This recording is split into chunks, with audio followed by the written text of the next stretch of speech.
members, ladies, friends, and guests. The purpose of this service is to honor our country's flag, to celebrate the anniversary of its birth, and to recall the achievements attained beneath its folds.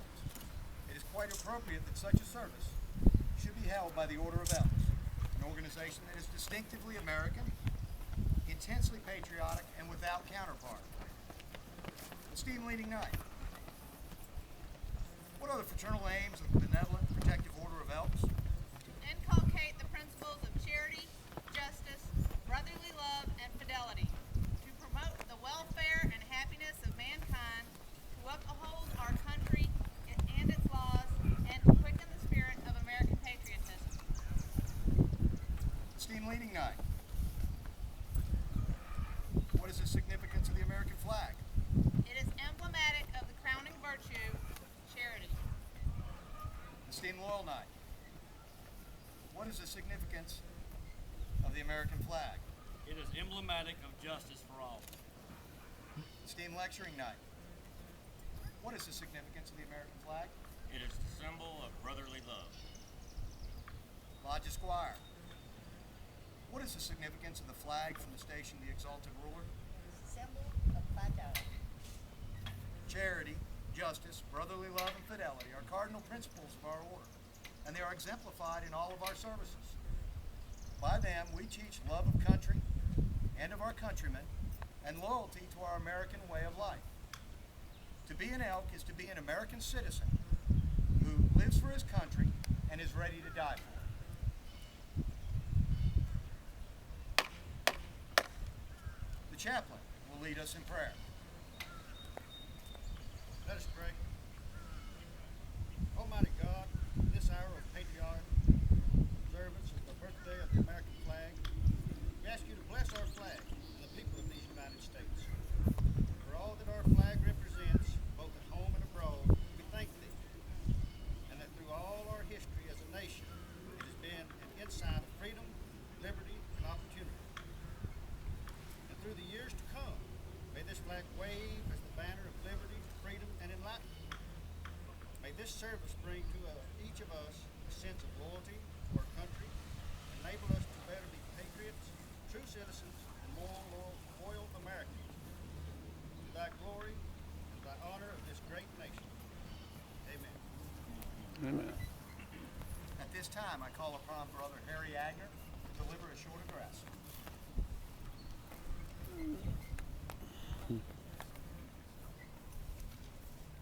Now, fellow Americans, we have always held highly esteem of the flag of our country. When you might have traveled in a foreign land and seen that flag flying, how proud you were. Over the majesty of this great nation, you see the flag flying in the various states and the parks and recreational facilities of this great nation, how proud you were to see that flag, those bright stripes and stars that mean so much in the history of this great land.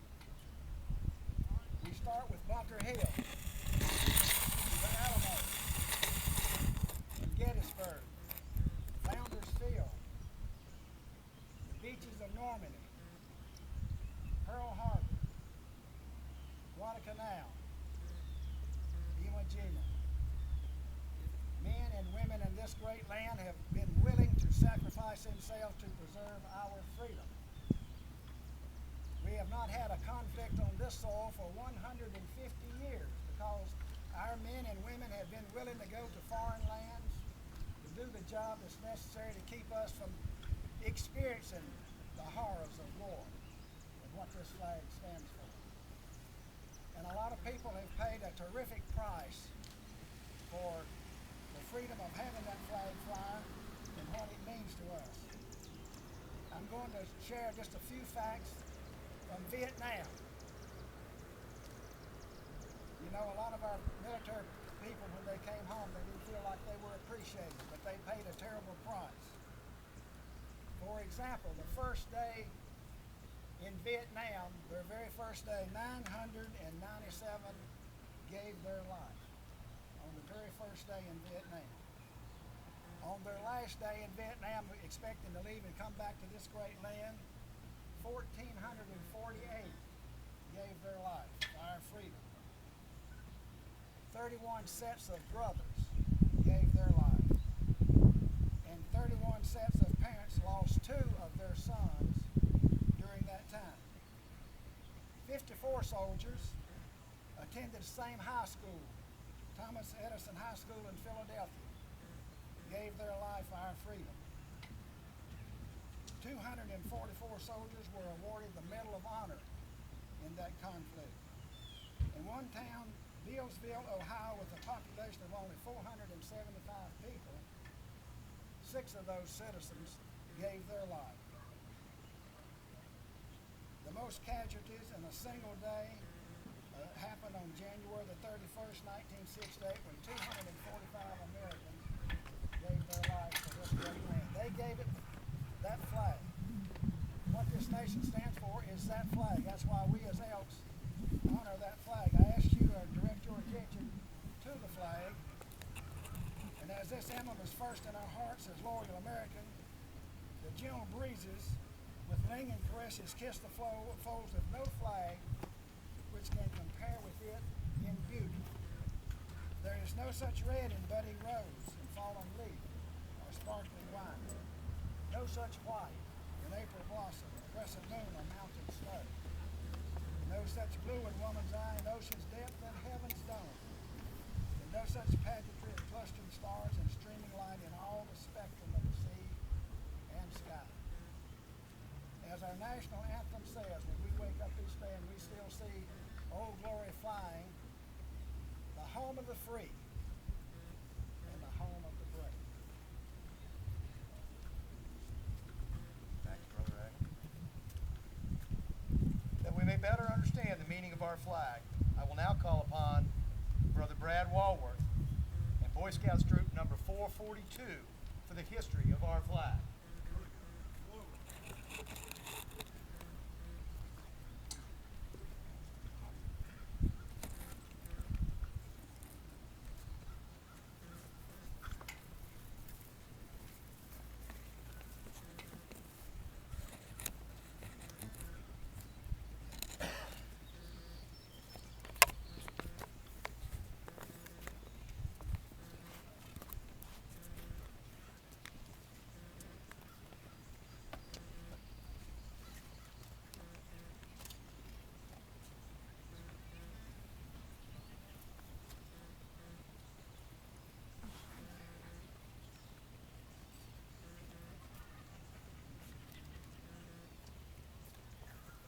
Greetings. Heraldry is as old as the human race. The carrying of banners has been a custom among all peoples in all ages. These banners usually contain some concept of the life or the government of those who fashioned them. The evolution of the American flag marks the progression of the government of the American people from the landing of the Pilgrims in 1620 until 1775. The flag of England was the flag of the peoples of America. In 1775, the pine flag, please enter the pine tree flag, was adopted for all colonial vessels, and this was the banner carried by the Continental forces in the banner of Bunker Hill.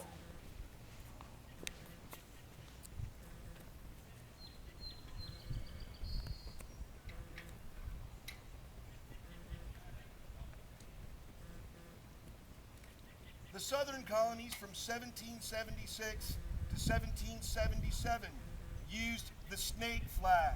Please enter the snake flag.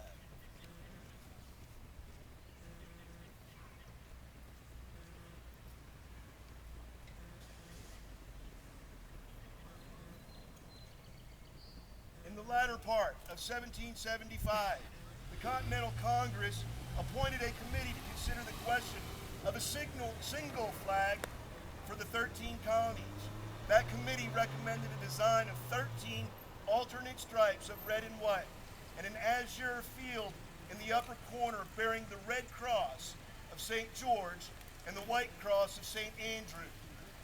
John Paul Jones, the senior lieutenant of the flagship Alfred, hoisted this flag to the masthead on December 3rd, 1775, and 1 month later, It was raised over the headquarters of General Washington at Cambridge, Massachusetts, in compliment, as he wrote, to the United Colonies. Please enter the St. George, St. Andrew flag. Very good.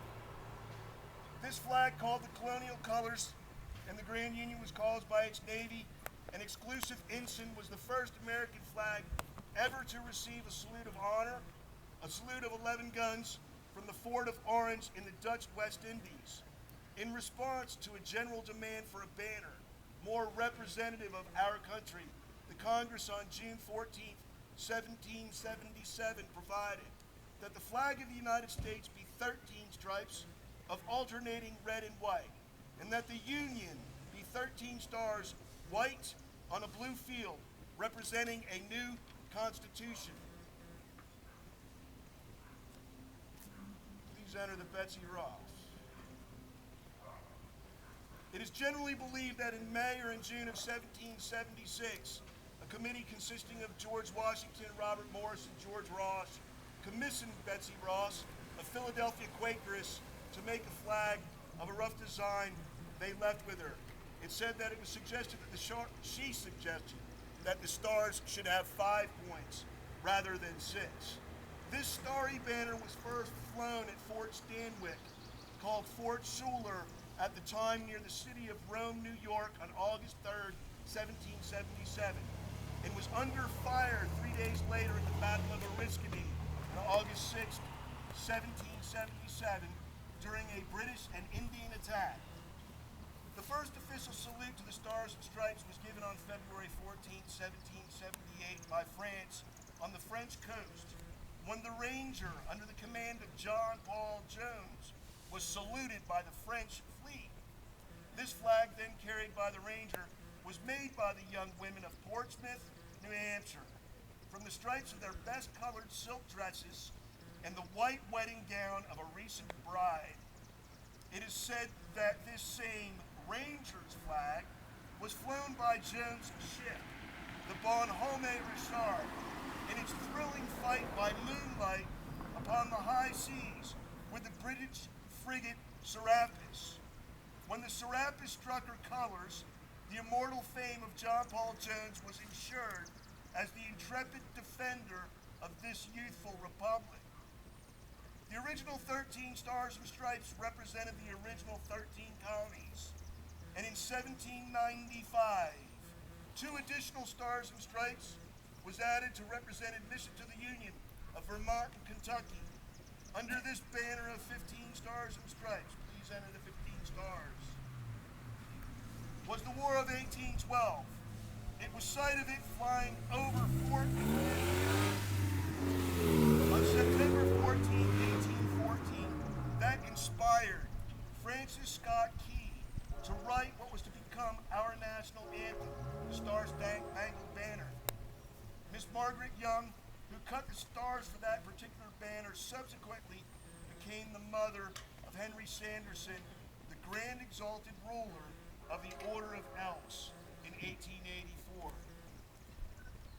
The Congress in April 1818 adopted a resolution that on and after July 4th, 1818, the number of stripes should be 13, and that the blue field should carry 1 star for each of the 20 states of the Union, and that a new star should be added for each state thereafter admitted. Thank you, enter 20 stars. Since 1818, there has been no change in the flag design, except that 28 new stars were added before July 4th, 1912.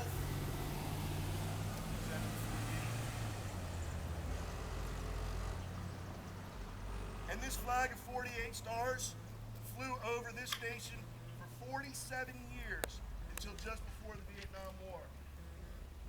On July 4th, 1959, a star was added for Alaska, our first non-connected state, and a year later, Hawaii, our island state, added a 50th star.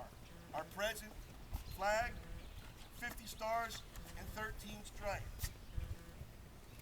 Since that time in 1959, and the various conflicts and wars the United States honors and commemorates its fallen and missing with this, our POW MIA.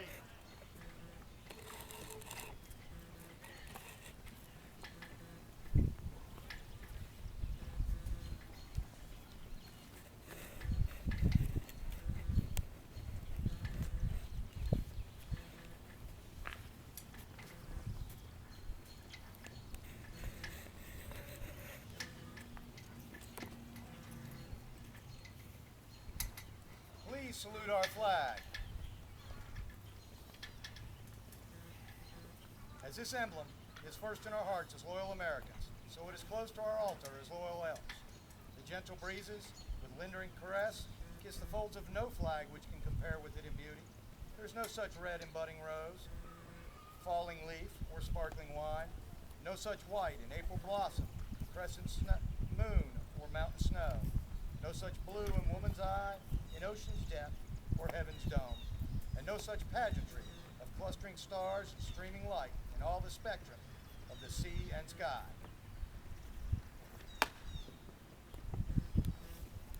Our flag is at once a history, a declaration, and a prophecy. It represents the American nation as it was at its birth. It speaks for what it is today, and it holds the opportunity for the future to add other stars to its glorious constellation. The Benevolent Protective Order of Elks is the first and only fraternal body to require formal observance of Flag Day. In July of 1908, the Grand Lodge of this order at Dallas, Texas, then assembled, provided for the annual nationwide observance of Flag Day on the 14th of June in each year, by making it mandatory upon each subordinate lodge of the order. This unique distinction, as the originator of Flag Day, is most becoming to the Order of Elks. This order is distinctively American. Only American citizens are eligible to join it, and it has no foreign affiliations.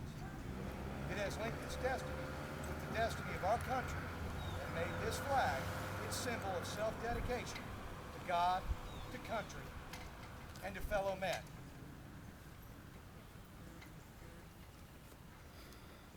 The Stars and Stripes, the flag of the United States of America, the worldwide hope of all who under God will be free to live and do his will. Upon its folds is written the story of America, the epic of the mightiest and noblest in all history. In the days when peoples of old world groveled in abject homage to the heresy of the divine right of kings, a new constellation appeared in the western skies, the Stars and Stripes, symbolizing the divine right of all men to life, liberty, happiness, and peace under endowment by their Creator. To what man is given words adequate to tell the story of the building of this nation. That immortal story is written in blood and sweat, in heroic deeds and unremitting toil, in clearing the primeval forests and in the planting of vast prairies where once the coyote and buffalo roamed. Onward swept the nation, spanning wide rivers, leaping vast mountain ranges, leaving in its past villages and farms, factories and cities, till at last this giant nation stood astride the continent from the Atlantic to the Pacific. This is the heritage of the people of the United States. It has been repurchased each succeeding generation and must be re-won again and again until the end of time, lest it too shall pass like the ancient empires of Greece and Rome. The price of liberty is eternal vigilance. What was won at Lexington and Concord and Bunker Hill had to be repurchased at Ticonderoga and Yorktown. What John Paul Jones achieved upon the high seas in the War of Independence had to be repurchased by Commodore Perry on Lake Erie in the War of 1812. The prestige of Admiral Dewey's victory at Manila Bay in 1898 was re-won by the naval battles in the seas about the far distant islands of the Pacific after the sneak attacks upon Pearl Harbor and Manila in 1941 had summoned our country to assume its role in World War II. What our troops achieved under the Stars and Stripes at Chateau Thierry and Flanders in World War I Their sons were required to repurchase in World War II in the bloody trek across northern Africa, on the beachheads of Europe, and in the Battle of the Bulge. The flag our American men raised at Iwo Jima was the same flag later raised in the defense of Incheon, Busan, and Pork Chop Hill in far-off Korea. Then another generation under the same flag bled to stem the threat of communism in far-off Vietnam. Our young people were again called to carry our flag in defense of the free world in the actions in Grenada and Panama. Willingly, our brave men and women carried our flag in the honor of the American people in the battle in Operation Desert Storm. The greatest significance of this flag, however, lies in its influence. It has the hearts and minds of millions of people. It has waved over the unparalleled progress of a nation in developing democratic institutions, scientific and technological knowledge, education, and culture.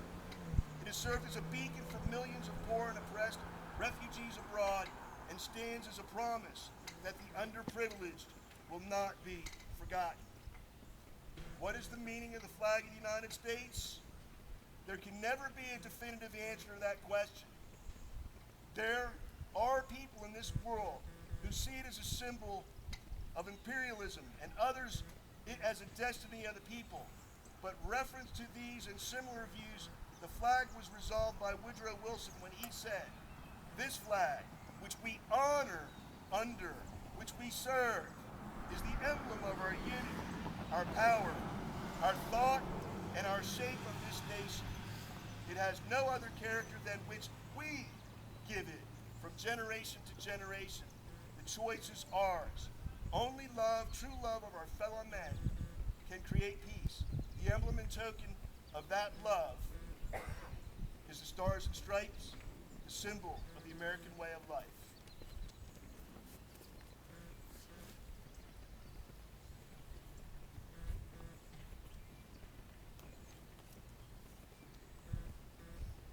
Lodge Squire, how shall we further honor our flag? The flag is formally honored by the Pledge of Allegiance.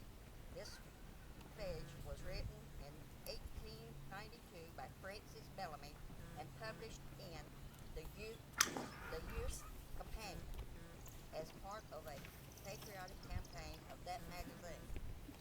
The pledge did not become part of the flag code until 1942, and in 1954, the phrase "under God" was added.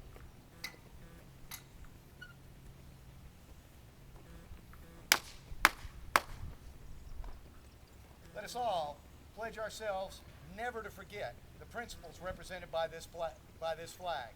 Please join me in the Pledge of Allegiance.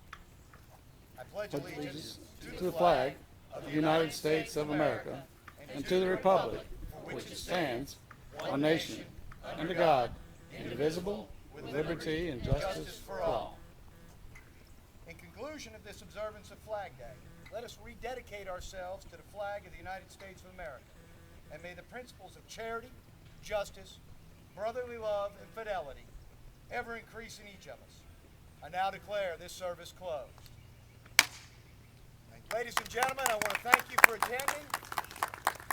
I want to thank Brother Agner for his speech and for his securing these facilities for our use.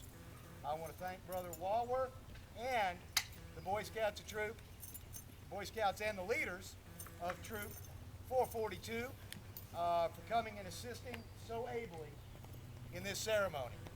And above all else, I want to thank all of you who came for honoring our flag. There are hot dogs and there should be some couple of bottles of cold water down there behind the memorial, between the tree and the memorial. Okay, off to my left, your right. So if y'all go on down and enjoy, At ease. this is now done. Thank you. Troop, fall on me.